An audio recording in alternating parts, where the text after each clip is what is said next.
আসসালামু আলাইকুম সকল প্রাণপ্রিয় বক্তব্যে আজকে আমার দেশে অথবা প্রবাসী থেকে কাছে অথবা দূরে থেকে যেখান থেকে প্রতিনিয়ত ভিডিওগুলো প্লে করে যাচ্ছেন, আশা করি আপনারা প্রত্যেকেই সুস্থ আছেন, ভালো আছেন।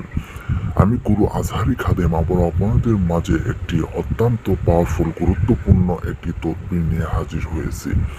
তো বক্তব্যে আজকে আমার আপনারা যারা যে সমস্যার মধ্যে সম্মুখীন হয়ে আছেন, আপনাদের সমস্যা থেকে সমাধানের জন্য আজ আমি গুরু আজহারি কিছু আপনাদের গুরুত্বপূর্ণ তদবির ও নকশা দিয়ে যাচ্ছি।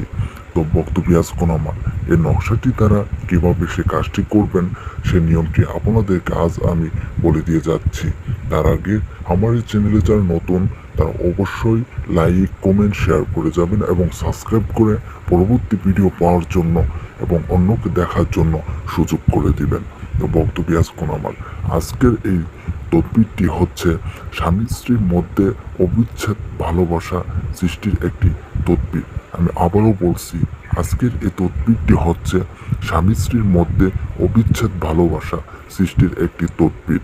তো বক্তব্য আজকে আমার আপনাদের মধ্যে যে সমস্যাগুলো রয়েছে এই সমস্যার জন্য এই নকশাটি দ্বারা যদি ভালোভাবে একবার কাজটি করতে পারেন, ইনশাল্লাহ আপনার সেই সমস্যা থেকে সমাধানে আসতে পারবেন ইনশাআল্লাহ। তো বক্তব্য আজকে আমার আর দেরি নয়, ভিডিওটি আর লম্বা করছি না, নিয়মটি বলে দিয়ে যাচ্ছি। স্বামী স্ত্রীর মধ্যে অবিচ্ছেদ ভালোবাসা সৃষ্টির জন্য নিম্নে এ তাবিজ দুটি কাগজে মেসক ও জাফরান দ্বারা লিখে একটি স্বামীকে ধৌত করে সেবন করাবে এবং অন্যটি স্ত্রীর বাহুতে বেঁধে ব্যবহার করবে। আমি আবারও বলছি, একটি কবচ লেখার পর স্বামীকে ধৌত করে পান করাবেন, অন্যটি তার স্ত্রী তার বাহুতে বেঁধে ব্যবহার